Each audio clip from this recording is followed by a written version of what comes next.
Hey, this is Mystical Storms here, back again with another fanfiction to PODFIC. So, this fanfiction is called Two Vigilante and One Tired Caterpillar. It's written by the Raven Nevermore. The fanfiction is not rated and the category is general. So, yeah. Before we start, trigger warning, there is reference of child abuse, and it's obviously not heavily detailed, but it's mentioned. So that was a note from the author, and I do hope you guys enjoy. Izuku and Katsuki sat in silence at the playground and just stared at each other. The parents were being mean to them again, and they don't understand why. Neither one of them did anything wrong, so they don't understand. Did you get that panking too, Kachan? A 4-year-old Izuku asked. No, but my mom took away all my toys. A 5-year-old Katsuki sniffles. That wasn't very nice of her. Izuku sniffles as well. Did your mom spank you, Izuku? Katsuki asks, and Izuku nods. My bottom hurts, Izuku says as he wipes the tears off his face. Then let's go to the creek. The cold water will help your butt feel better, Katsuki says as he holds his hand out to his only friend. Izuku takes his hand and Katsuki leads them to the creek, where Izuku takes off his clothes and sits down in the chilly water and sighs softly in release. Katsuki goes ahead and takes his clothes off as well and joins him into the water. It's a couple weeks later that both boys are left at an orphanage with just their clothes, no toys or books, or anything that they enjoyed. The pair share a room and a bed as the orphanage denied them their own space in bed. The twin mattress didn't even have a bed frame. It was just laying on the cold hard floor.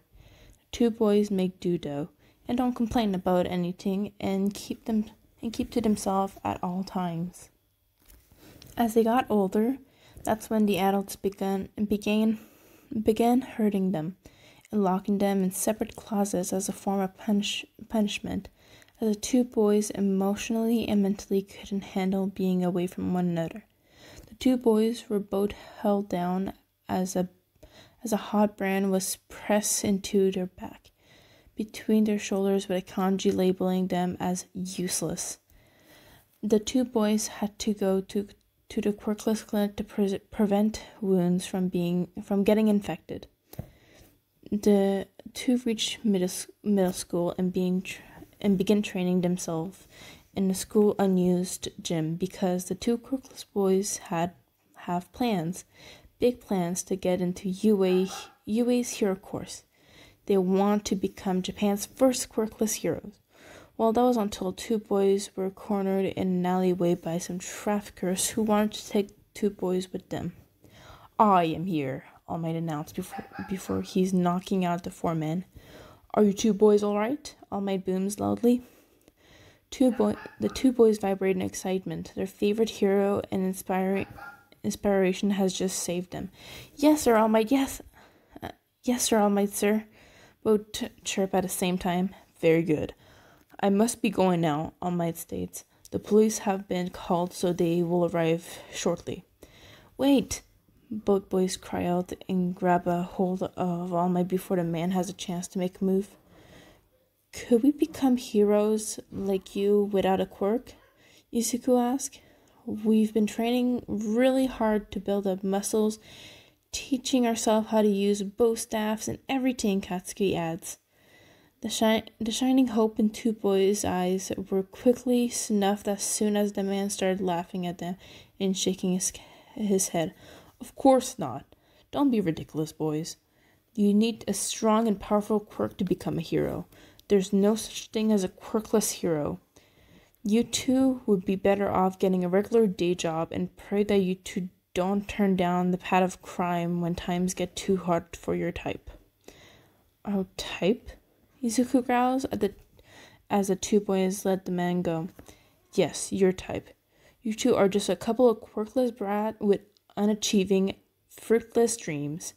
You two are never going to be heroes. So just do yourself a favor and look into a fast food place flipping burgers or a cafe making tea or coffee, All Might states. And the two boys just stare at this man in utter disbelief.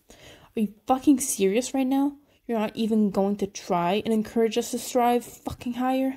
You're not gonna metaphorically beat us into the dirt beneath your just gonna metaphorically beat us into the dirt beneath your shoes? Katsuki questions angrily as tears run down his face. There's no point in trying to encourage you two boys to do something dangerous. You two would be nothing but a liability to those around you. All Might answers firmly. Both boys have tears running down their cheeks. Now, I must be off. Goodbye. The two boys just stand there, watching him go before looking at each other. What are we gonna do, Kachan? Izuku asks. Katsuki stands there, staring at him for a long moment before answering the question. I say, fuck him. We can become vigilantes instead. There's no law saying that quirkless can't be vigilantes. We don't have a quirk to use to break the law anyways. And self-defense is a thing. We never hit first. Boom. Problem solved. Ooh, that's a good idea, Kachan. Let's go train some more and figure out a good patrol route for us, Izuku chirps. Damn right, it's a good idea, Zuzu. Katsuki says as two boys takes off to head to school's old gym so they could get to work. Two boys take their time and train themselves by watching videos online. They know that it's not perfect, but it's a lot better than them going in blind. They figure out a fairly low crime rate patrol route and have put together costumes from things collected at the orphanage donation bin. They head out the first night to come across a guy in a ski mask picking the lock of a jewelry store. Two boys just stand behind him, silence as he watch. They legally can't do anything until the man has the door unlocked. Once they hear the lock click, Izuku takes a small bat that he has and knocks the guy out upside the head with all the strength he can muster. The guy lays on the ground unconscious, and Katsuki has pulled out some sticky notes to write to write a makeshift police report. He sticks it to the guy's forehead while giggling, and Izuku gives him an unamused look. Really, Kachan? Was breaking an entry so fucked his shit up. So I fucked his shit up. What's wrong with that? Katsuki asks. Everything, Izuku says. He writes a new one to add. Include report part 2. Breaking and entering as a poor situational awareness since we stood behind him for 10 minutes while he figured out how to pick a lock. As soon as he got to the door unlocked, we fucked his shit up. Time 1:48 a.m. Signed, The Wonder Duo. See, that's better, report Kachan. Whatever, you damn nerd. Let's just call it in and leave, Katsuki says as if with a pout. Katsuki pulls out their shared cell phone and dials the police as Izuku's speech impediment makes it difficult for others who aren't familiar with him to understand what he's saying. Hey, yeah, some jewelry shop on the main strip was getting broken into. These two dudes, knocked the dumbass out. He's lying out in front of the shop unconscious. Okay, cool. Thanks, bye. Katsuki hangs up the phone, and the two boys take off running away from the scene while giggling mischievously. The two boys continue with their little vigilante adventures, and a very tired detective is already sick of their shit. Tsukashi rubs his face in annoyance. as yet another incident report lands on his desk. This is the freaking 20th report this month, Sansa. I don't know who these Wonder Duo chumps think they are, but they need to knock it off. Every time a criminal comes in after facing them, they always have a freaking concussion and broken bones. Like, are they doom stomping these criminals, or just going full WWE SmackDown on them, or what? I don't know, but their little notes are hilarious, Sansa says while giggling, and holds up a sticky note shaped like an angry bear and clears his throat before reading it out loud. This dum-dum needs some gum and a band-aid. Then he picks up the sticky note and shaped into an angry bunny and reads one next. More like an ambulance, and we fucked him up good. Tsukashi sighed heavily as Sansa continues giggling at the note. They are definitely like teenagers or something, cause no adult will leave notes like that. Who are teenagers? Shota asks as he invites himself into the office space. These two new vigilantes, they're definitely teenagers, and every single criminal we've questioned about them has no recollection of them based on all of these mini incidents report. The vigilante leaves. It's obvious that they ambush them while criminal activity is in progress. Tsukashi explains. Sounds like a you problem, Shota states and sips his coffee. It's about to be an us problem because they caught 20 criminals in less than a month, Tsukashi says as he taps on a stack of paper growing on his desk. Shota groans and exasperates before he's sipping his coffee again. Tsukashi's office phone rings, and Sansa picks up on the phone. This officer Sansa speaking. They ready the call, Kachan. They redirected the call. A young voice says as it catches the three men's attention. Who are you trying to get a hold of? Sansa says. Detective Tsukashi, a different voice answered. Yeah, I'm here. You have the right number. What just happened to the other boy? He has a speech impediment, so he gets phone shy. Anyway, we're just calling because we kind of found a body near the junkyard, Katsuki explained. A body? Like a dead body? Yeah. What else kind of body would it be? Katsuki asks. Prostitution body count? Izuku giggles, and there's an audible smack. Shut up, Zuzu. Now, it's not the time for dark humor. Katsuki scolds him, and there's an audible powdered whine. You two wouldn't happen to be the Wonder Duo vigilante team, would you? Tsukashi asks, raising a brow. Katsuki scuffs into the phone. No, we were just out for a walk and found it. We totally didn't kill anyone, Izuku says. Because we fucking didn't, you shit disturber. Katsuki scolds him, and three men are trying so hard not to laugh at these two boys who they know for a fact is the Wonder Duo just based off their antics. How do you know that? Izuku asks. How the fuck would we kill a mutant without a quirk, nerd? We're fucking quirkless, remember? Katsuki questions in annoyance, and the three men mouth drop open in shock at the information. No, my quirks are smart and ass. Izuku giggles and Katsuki audibly groans, and three men are holding back their laughter again. Damn, nerd. Fuck, we're still in the damn police with the detective. Yeah, you two are, and we want you two boys to stay there so we can talk to the infamous Wonder Duo. Tsukashi chuckles. Yeah, have to catch us first. I'm fast as a fuckboy.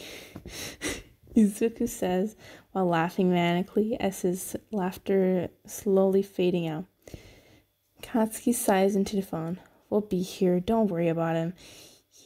He'll come back, because if he gets too far away from me, he'll get scared, and well, me too, that is. His phone disconnects, and the three men look at each other in concern. You think they're brothers since they have separation issues, Hans asks. Possibly. We won't know until we get there, Tsukashi says, and gesturing for Shota to tag along. Come on, Eraser. Since they're quirkless, they could probably use some proper training instead of steel chairing a criminal. What's wrong with that? It's effective, Shota grumbles. It's dirty, Eraser. I think you do them some good if they're really going to do this vigilante thing, since they technically haven't broken any laws. Tsukashi answered and gestured where Shota groans, reluctantly follows him. They arrive at a junkyard and spot two boys at a fence petting a junkyard dog. They can see from where they are standing that the two boys are most definitely not siblings. The two don't share any features with one another, so they have the feeling the two boys have been growing up together in possibly foster home or orphanage. Shota sneaks up behind the two boys, who freeze in place, and he finds his awareness of his presence a combination of impressive and worriedness. Next thing he knows is he's on the ground and getting pinned by these two boys. Whoa, I'm pro hero Eraserhead, and you damn problem children. Shota calls out Tsukashi, and Sansa laugh like a couple hyenas. Are you sure about that? 'Cause you look like a damn hobo. Katsuki growls out. Yes, you brat. Now get off me, Shota answered, and two boys get off of him.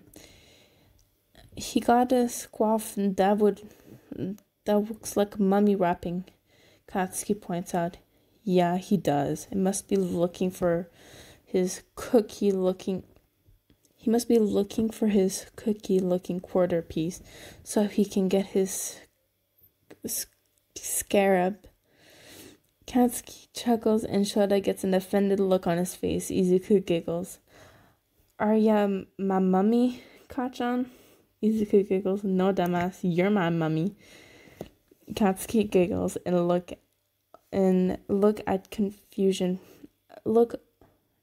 of confusion forms on Shota's face.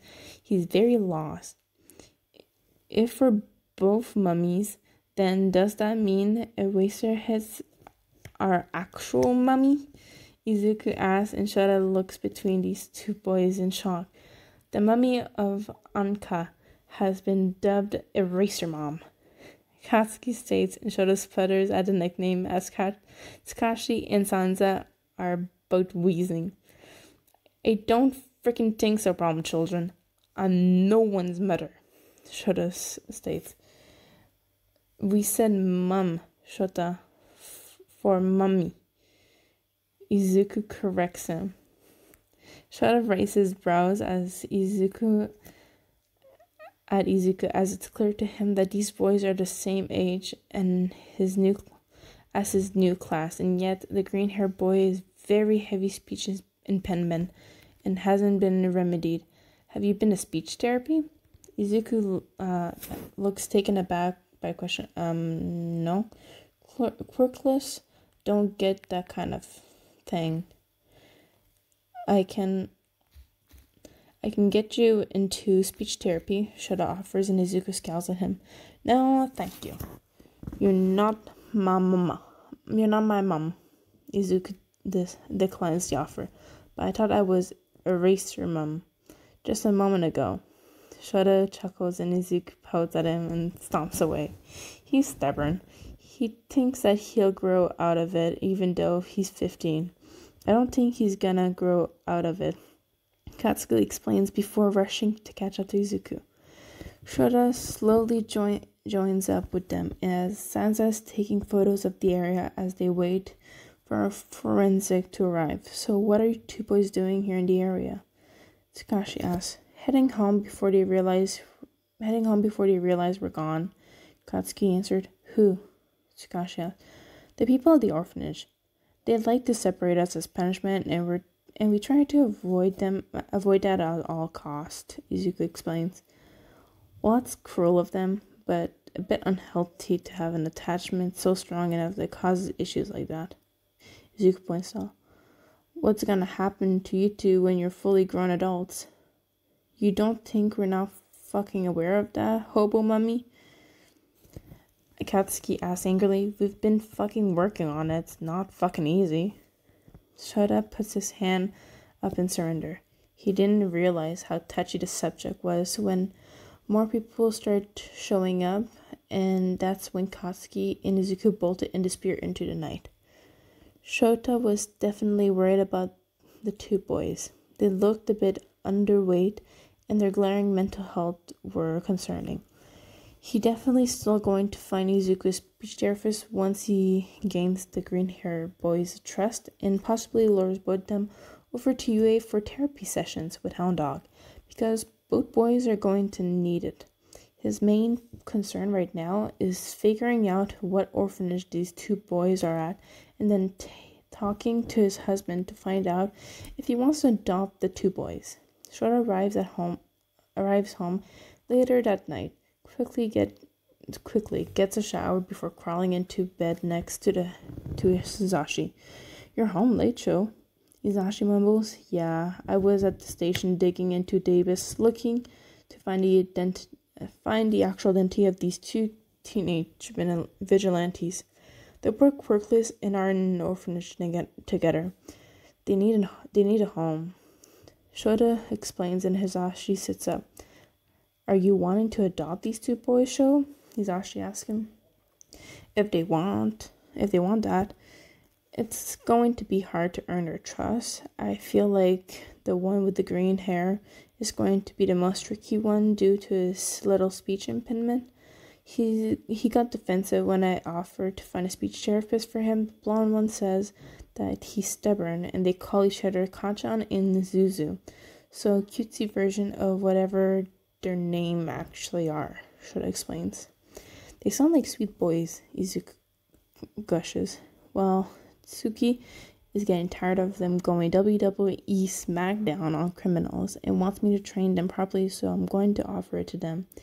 You should make dinner so I can take them and have proper meals because they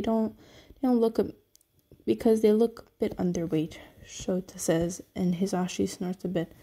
Yeah, I can make them some tasty bentos that you can take to them and stuff. I'm sure that the two boys would appreciate it and be a good way to earn their trust. Now let's go and get some sleep.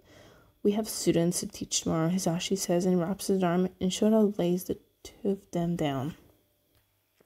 The next morning, Shota goes straight to Nezu. I need you to find two quirkless boys for me that are in some orphanage.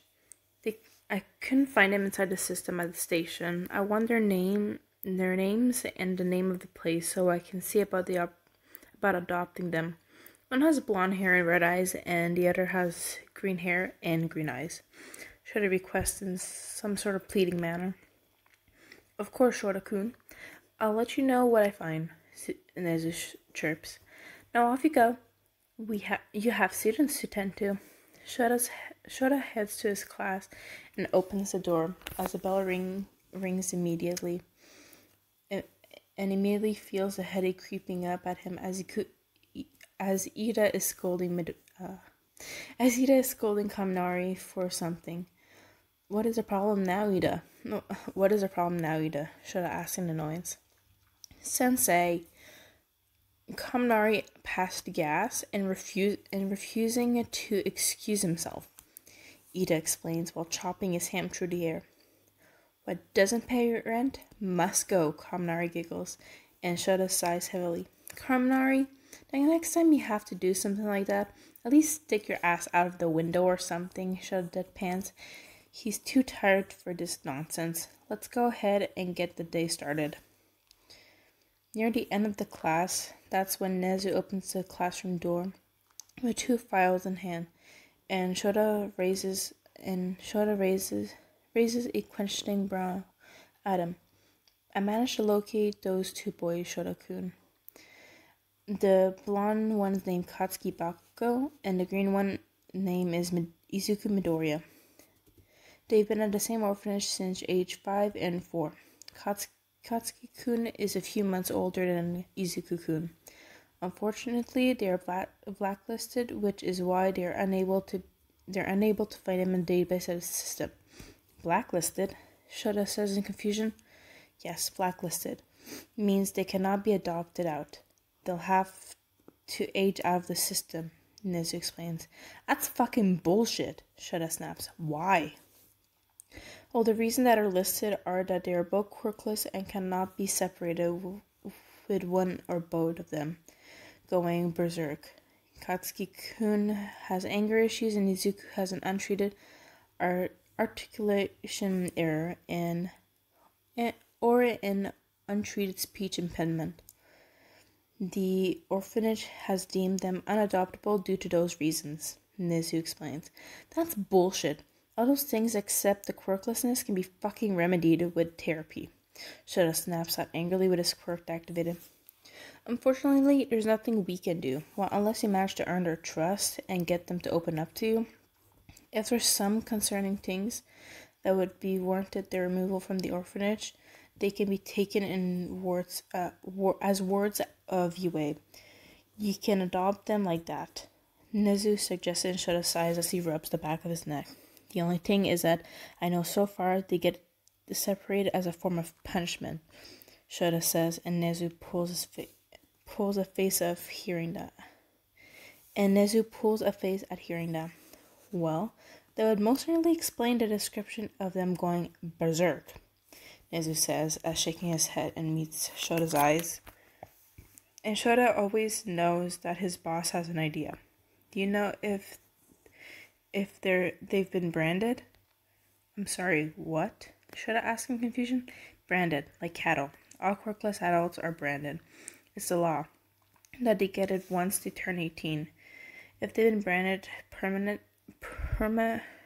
prematurely, we can legally pull them from the orphanage, Nezu says, and Shota just stares at his boss in horror.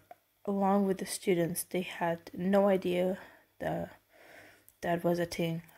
I don't know. I'll have to ask them if they even tell me. Well, just earn their trust, Shota.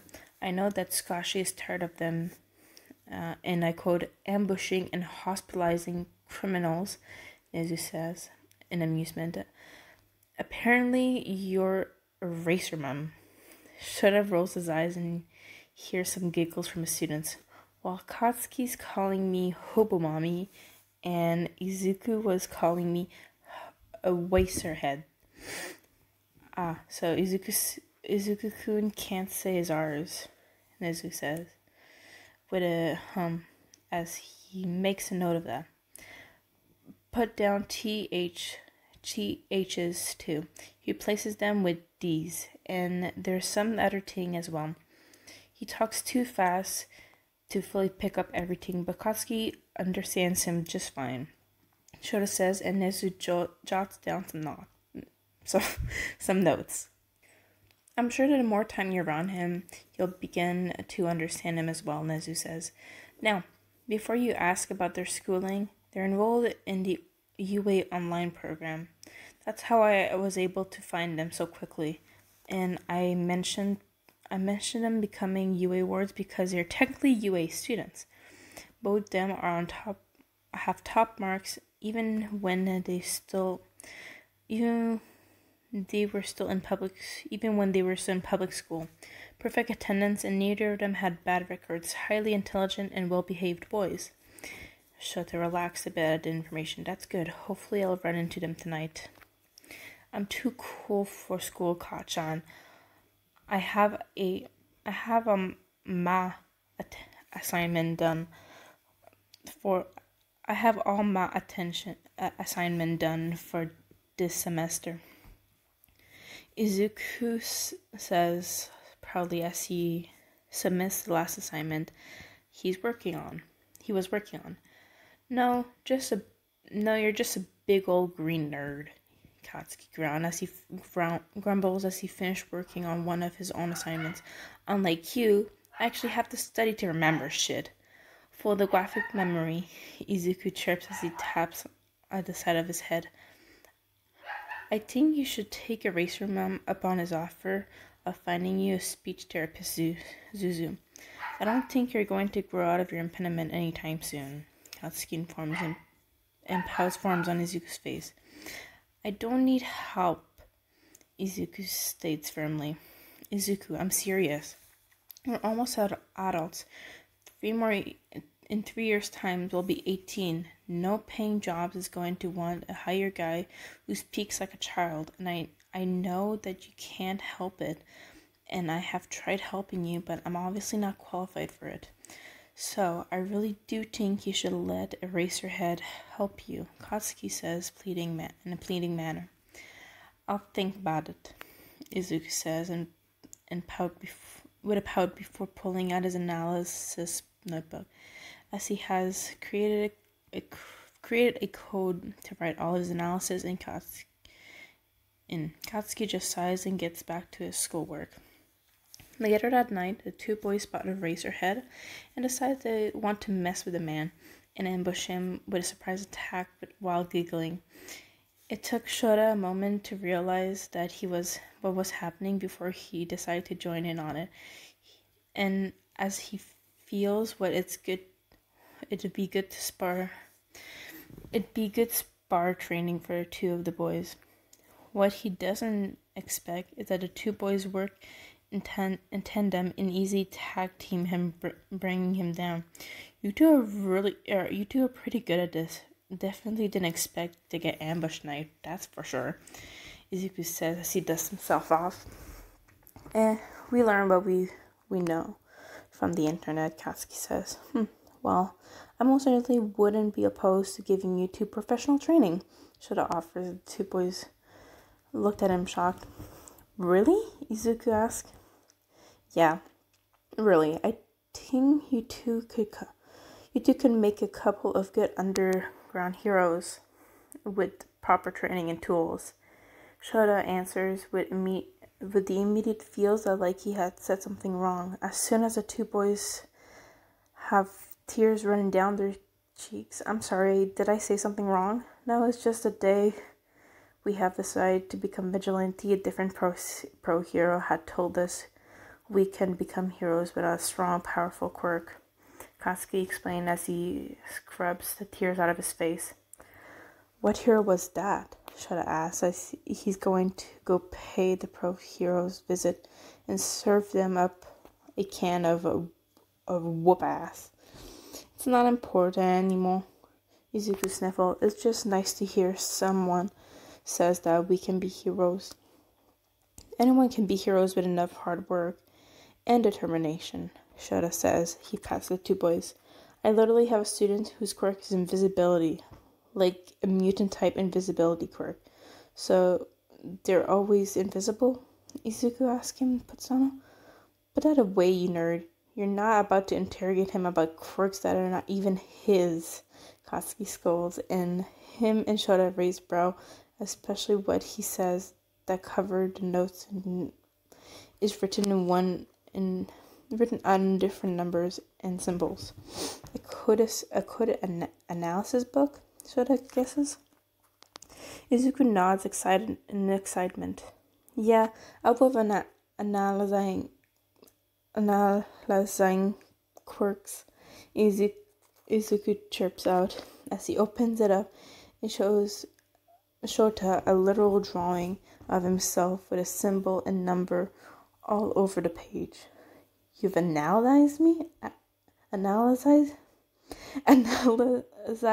me? Shota says in surprise. I'm sorry, does it make you uncomfy? Especially? No, I'm just surprised. Me is all. I don't know your code, so I can't tell if it's accurate or not. Should I answer?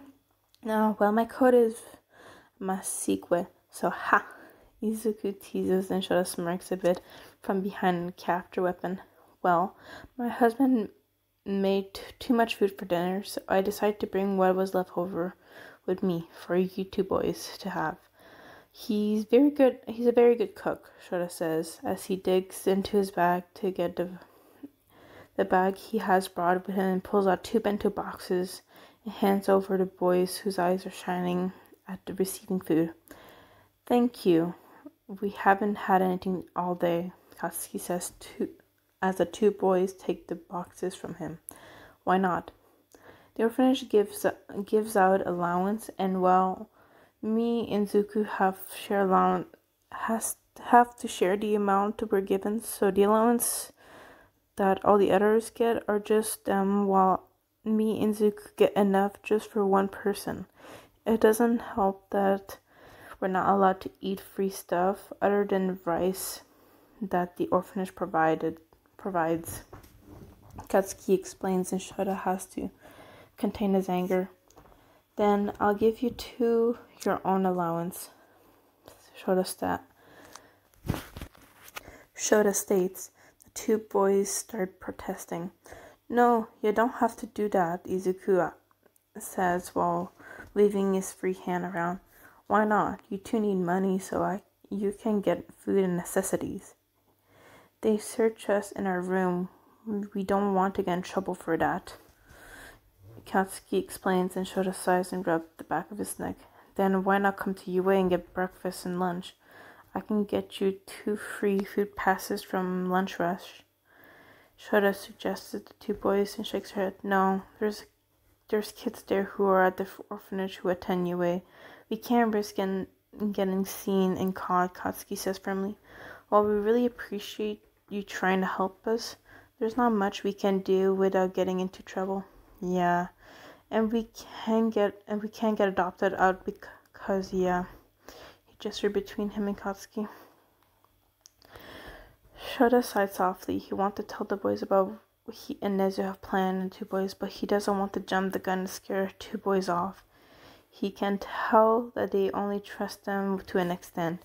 He rubs the back of his neck a bit. He just needs to earn their trust and let them tell him the evidence on their own. He can't press the 2 boys for answers or explanations, so he's just going to have to play the waiting game a bit. In the meantime, he'll just have to focus on feeding them when he can and training them. Well, you 2 go ahead and eat. Then tomorrow we'll start your official training, Shota says. The 2 boys vibrate in excitement. He can't help the smile that forms in his face at seeing it. The following night, Shota decides that he's going to start the 2 boys on a stealth training. It's most definitely didn't go exactly how he was thinking.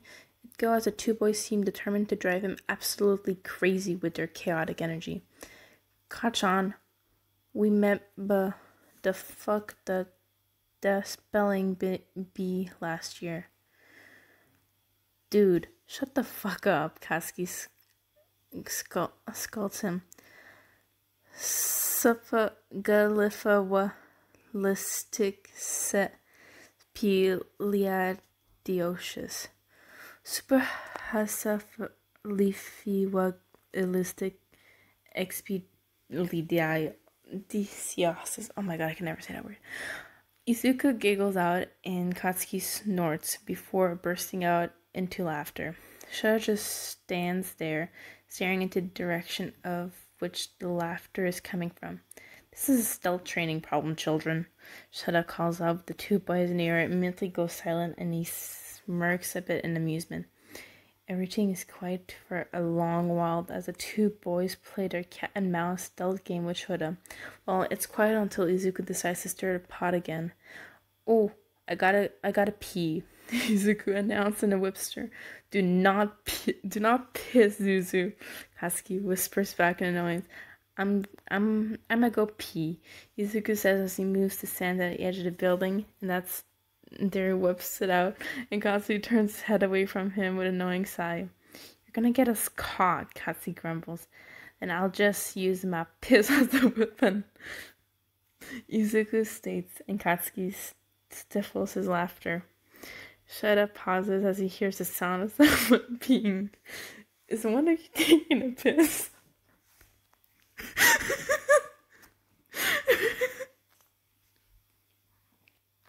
Is one of you taking a piss? No, Izuku giggles out. That's a lie, Shota states, internally hoping that he ends up stepping in a puddle. He doesn't end up stepping in a puddle as he doesn't want to drag into his house later and piss off his husband.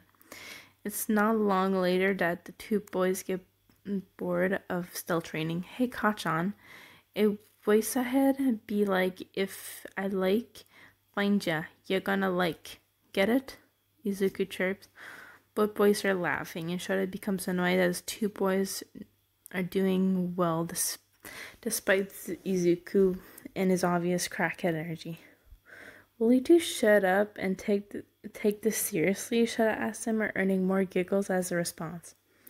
Kachan, this man is like 6 foot max, 106 pounds, and we could take him, Izuku whispered to Katsuki.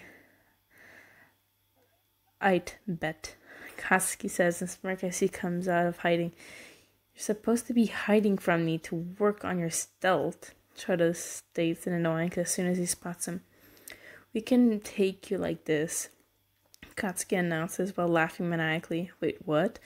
Shota asks as he looks between the two boys, and Izuku comes out of hiding himself. Yeah, we about to beat your ass, Izuku chirps before the two boys rush Shota. Shota most definitely didn't expect to be sparring with these two boys today. He was most certainly didn't expect the suddenness of it to catch him off guard. They were able to give him a serious run for his money. Once the two boys had beaten them, he handed the bento boxes, snacks, and drinks. He sighs softly as he watches the two boys scarf down the food. He really just wants to come out and ask them all the questions, but instead he asks another question. So, I have 2 seats available in my class. If you two boys would like them. Nezu says that the two of you are top marks and are ahead of the other academics, so I can submit recommendation form for the two of you, so you two can easily join my class. So would you like you two boys to like a seat in class 1A? That depends on what. On if All Might is still working there or not.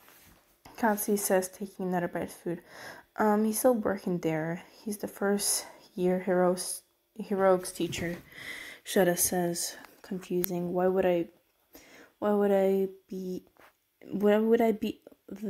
that be a deciding factor? Because we don't like him. Izuku answers. Care to elaborate? Shota props. The two boys shake their head and Shota sighs. He feels like starting to treat him, but he's not going to push his luck on it just yet.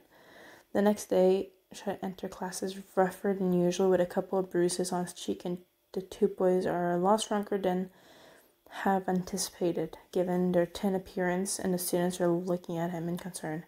Sensei, what happened to you? Hitoshi asked. A couple of vigilantes that I've been helping. Shota answered. Vigilantism is illegal, Sensei, Ida says while chopping his arm in Shota's direction. Not when you're quirkless. Those two assholes, I swear to Sky Daddy, are worse than all of you combined. Shota explains in exasperation. Later that same day, Shota's working with two boys individually. He quickly figures out why the two work in tandem, as Izuku's more observant and easily exploits weaknesses, while Katsuki is rash and uses his natural speed and attempt to overwhelm whoever they are facing off against. When the two boys work together, it makes it difficult to guard and counter. As you protect one of your weaknesses from Izuku, Katsuki will come in the same time to overwhelm you with some kind of onslaught. Once sparring is finished, and Shota has given the two boys their food and drinks and had to ask them if it's bothering him to get. Are you two branded? The only reason I'm asking is because if you two have been branded before the age of 18, you can legally pull the two of you out of the orphanage, and you'll become wards of UA. Two boys stare at him with blank expression, and Shota feels like he pried too much into their private lives. This is until the two boys stand up and take off their shirts shoulder back. He can't help but gasp at the sight. We got branded when we were 10, Katsuki explained. We had to take ourselves to the quirkless clinic just so the brand wouldn't get infected. You two aren't going back to the orphanage night. You'll both be coming home with me, and tomorrow a couple of pro heroes will go and collect your belongings. The two boys stared at him. We're safe now? Katsuki asked, and Shota nods his head. He grunts at the two boys. He grunts as the two boys shoot himself at him, and just cry in relief. He just holds on to them the best that he can. After he sends Hisashi a quick message letting him know that he's going to bring the two boys home with him. Once the hug breaks, the two boys finally start eating Shota and his own snack of nutritious pouch. He told us we couldn't be heroes because without a strong and powerful quirk, Izuku says nonchalantly, and Shota states, "Who said that? All Might." Two boys say at the same time. Shota's blood immediately boils over, but keeps his cool. "I'll take care of him tomorrow," Shota states as he goes back to finishing his snack. Shota was running late to his class the next morning. He had gone to collect the two boys' belongings that morning and had to convince the two boys to come to UA with him, and that they could use the computer to work on whatever assignments they needed to do. He managed to convince them with the promise of however much food they want to eat that day. We had lunch rush make them some breakfast before showing them the computer lab so they could get the work on their assignments. Shota walks into the classroom and sees All Might in his stand, and seeing the man reminds him of what the man had told the two kids. He doesn't even hesitate when he approaches the man and punches him straight across the face, causing his class to all gasp in horror. "Eraser, what on earth was that for?" All Might asks as he holds his busted cheek. That's for telling my sons that they couldn't be heroes," Shota growls. "What are you talking about? The two quirkless boys, the blonde hair and a green haired one? They had asked you if they could become heroes, and you fucking told them no? I simply told those boys the truth. They'd be nothing but liability without a quirk," All Might argues. It's a bold-faced fucking lie because those two boys are perfect underground hero material, Shota argues back. The two pros continue their argument, and the bell rings for class and chain. Hisashi walks in on the fight. What's going on, little listeners?" Izuku asks the students. "I guess All Might told Aizawa-sensei's kids that they couldn't be heroes," Kirishima answered. Now, Hisashi has joined into the argument, and the three pro heroes are now 2-on-1 argument. Nezu, standing out in the hallway with Izuku and Katsuki in tow, having gone into the computer lab, asks them if they want to learn under him as part of their academic curriculum. He has offered to teach them hacking and other background heroics. He's going to offer to help Izuku with his speech impediment. With this time, Izuku didn't protest about it. "I'm not that big fan of a damn deal, you know," Izuku says. "Yeah, you three are just wasting class time," Katsuki says in argument. Shota and Hisashi turn around quickly with wide eyes. "What are you two doing out of the computer lab? You said you two didn't want seats in 1A, Shota says, surprised. "Yeah, well, we'll be learning under Nezu. Yeah, we still training us up. Yes, yeah, can still train us, obviously. Just don't want to deal with quirkless skeleton," Izuku explains to him. "Yeah, you hobo mommy. We don't want to deal with him. He's sorry-ass excuse of a hero right there," Katsuki states, while giving All Might a glare. "We wouldn't mind having you in our class," Shinzo says sheepishly, as he's staring right at Izuku. Yeah, bros, it would be fun.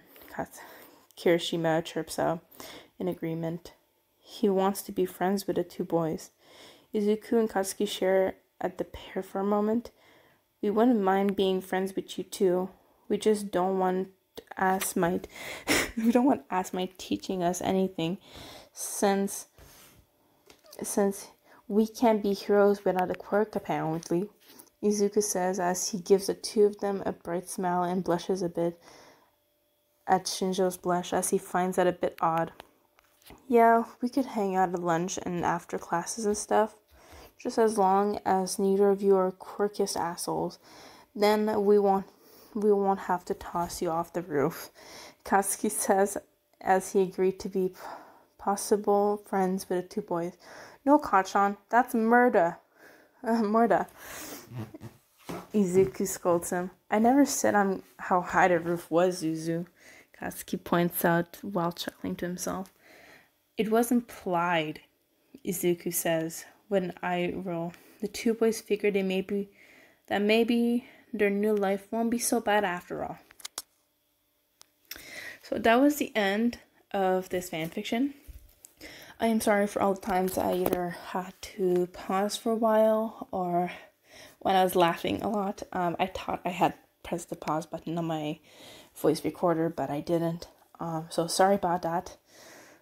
But I do hope you guys enjoyed. I found this fic very hilarious. In the middle of reading this fic, my throat started like feeling ripped from all the talking because this is like my third fic in a row I'm reading. So yeah. So I got myself an ice cream cone, water, and my vape. Ice cream helped. Water, yeah, obviously. Vaping, don't. I do not suggest. If you ever think of one to start, don't. It's a horrible idea. It will not help you in any way. It's ugh. Anyway, I'm not here to scold you guys on the vaping shit because most of you should know that. And if you already do vape, you probably also know how shitty it is. Most people do. Unless you're like a 10-year-old kid who thinks it's cool. Then you're just a kid. So anyway, I do hope you guys enjoyed this. I am sorry if I started a lot or had issues reading things. I was having issues when like Midoriya was speaking because I already have issues reading, so when he was speaking, it was just making it harder like to read without like all the words. Like I can understand if I read in my head, but if I'm saying it out loud, it's a bit harder since I'm trying to spell out, but it's confusing. So I tried my best. But yeah, so I do hope y'all enjoyed. This was a great fic, and have a wonderful day, night, evening, wherever you are in the world, whenever you listen to this. And stay hydrated and don't smoke. Bye!